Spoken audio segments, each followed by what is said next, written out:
Hey everyone, it's Greg and it's Sunday, July the 9th, and this is the Daily Schmooze for today. It's my 5 to 10 minute program every day where we catch up on the news and just shoot the breeze. And I think what we need to talk about today is Elton John. He performed what probably is his last show ever on a tour last night in Sweden. 5 year tour, generated over $900 million, played 330 shows, just incredible. Started the tour in 2018, actually started it at the PPL Center in Allentown, Pennsylvania, which is like 90 minutes from me. Tour went all around the world, interrupted for the pandemic. A lot of shows were rescheduled. And plus, I believe there was one instance where Elton had hip surgery, which interrupted the tour. But anyway, think about it. 5 years. What a journey, huh? 5 years. Um, Played to more than 6 million fans. 6 million. Uh, I was supposed to see Elton John last summer. I had tickets to see him in Philadelphia at Citizens Bank Park. Uh, Last show ever in Philly. And that show had been postponed several times because of the pandemic. Um, and guess what? Uh, I ended up getting pneumonia the week of the show. So I didn't go. I didn't go to the concert. I ended up getting rid of the tickets. But I did see Elton John in the 90s. He was touring with Billy Joel, and again in Philadelphia at Citizens Bank Park. And it was a great show. Elton John actually opened the show. Well, here's the thing. When the show opened, they both came out, which was pretty cool. It was called a face-to-face tour or something. The pianos were lined up together, and they did a few songs together. Um, and then Elton John did a set, maybe like an hour set. Great, just great. Absolutely fantastic. Uh, Billy Joel did a set, and then at the end, they both came out together, and they ended the show singing a few songs together. It was just great. But I read Elton John's book. I don't know whether you read it or not, called Me, and they based the movie Rocket Man on the book. It's a great book. I mean, it just flows. It's a breezy book. It tells you so much about the ins and outs of rock and roll and the show business, and it's just a fun book to read. Uh, but apparently, Elton John and Billy Joel didn't get along very well during the tour. But so they haven't gotten together since. But uh, think about their careers, how different they are. I mean, they're both superstars. I would say Billy Joel is more Americanized because he is American. Elton John, I think, is more international. When you think about it. Um, but think about their careers. I mean, Elton John has continued to write with Bernie Taupin and record, and of course, doing the tours. And now he's slowing down to take time with his family, which I don't blame him. The guy's 76 years old. He wants to slow down. But before we get into that, Billy Joel, on the other hand, stopped writing music. He stopped writing songs back in the 90s. And when he did his last album was the River of Dreams album in the early 90s. And that's a shame. I mean, he has a right to stop. He created so much great music over the years.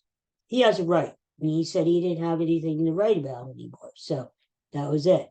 Uh, but in another way, it is a shame because he was such a great writer that in 30 years, imagine all the music he would have made, But maybe he'll surprise us one day and come back with an album. But this podcast is about Elton John. And uh, Elton John wants to spend time with his kids.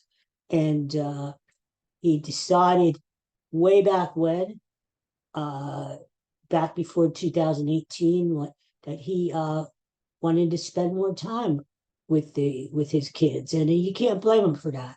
He's 76 and I think he's still going to do shows.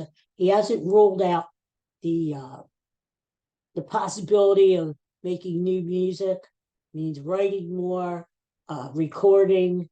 And I wouldn't be surprised if Elton John did an occasional show here and there, maybe a big event. Just a couple of weeks ago, he did Glastonbury, the big concert, annual concert in England, and he was the headliner. So I wouldn't be surprised if we still see Elton John around. I think he loves he loves it. He loves the fans and he loves the touring. But he loves the shows. He's probably sick and tired of the touring. From what I understand, touring travel is really rough on these guys. But as far as the fame, the adoration, the fans, I think he's going to miss that. So I would be surprised if we see him back on stage, maybe in another year or two. Take it easy for a while. I think the itch will get to him. I know in his book he writes about that he has, I would say threatened, but he has declared that he was never going to tour again before in the past. And he ended up, as we see, touring. So anything can happen. But I think he is very serious about not touring, but doing occasional shows. When you think about favorite Elton John songs, I mean, so many. He's written so many beautiful ballads. Your Song, Candle in the Wind, Goodbye Yellow Brick Road. So many great ballads. But I like the rockers. Saturday Night's All Right for Fighting. I Don't Want to Go On With You Like That. He can really rock. The guy can rock. And he's had the band with him for practically the whole 50 years that he's been in the business, including Davy Johnston, the great guitarist. And so I think he's going to miss all that. And I wouldn't be surprised if we see Elton John again down the road. But anyway, kudos to you, Elton, if you're watching. Oh, there's Bud. He said kudos to you, too. Two quick things before I leave you for today. The lottery, did you hear about that? The Powerball is up to over $650 million and climbing. I don't know what I'd do at 650. Well, you figure after they take taxes out, you take the lump sum, blah, blah, blah. You're probably going to get maybe 200 million, give or take, right? That's still a good hunk of change. And 200 million, I don't know. That would have enough to buy a few vacuum cleaners or blenders or something like that. I don't know. The thing is, I don't really need anything that big. I have what I need in life. I'm happy. I have love and joy and happiness. And I'm not really, if I wanted money like that, I wouldn't run out and buy a boat or a big car or another house or something. Yeah, I'm happy. I'm happy with my life as it is. I wouldn't blame someone if they won that money, if they splurged and, had fun. But to me, I would just pay my bills, make sure I had money in the bank, take care of my family and friends, and I would be satisfied, But it is very interesting. What would you do with all that money, right? Something to think about. And final thing I wanted to talk about, there's something really stupid going on in the sports world. The NBA has decided to have an in-season tournament, sort of like soccer has, where they play for this stupid trophy called the NBA Cup. It's going to go from early November to early December. I think it's stupid. I just think it's a money grab. Uh, I don't think people are going to get into it. It's going to interrupt the regular season. You're not going to know, even though the regular season is pretty much meaningless anyway. The playoffs are where it's at.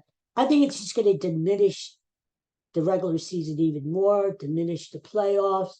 I mean, what would you rather win, the NBA title or the stupid NBA Cup? I mean, it's just ridiculous. It really is. I mean, uh, it's bad enough we have all-star games, which are meaningless anymore anyway, that interrupt the season. Now we're having an NBA in-season tournament. I mean, it's just ridiculous. So I needed a vet for that. Um, anyway, you guys have a great day, and I'll see you tomorrow. Keep cool. It's still hot here on the East Coast, very hot. Um, keep cool and have a nice Sunday. And I'll see you all tomorrow with another edition of the Daily Schmooze. See you later. Bye bye.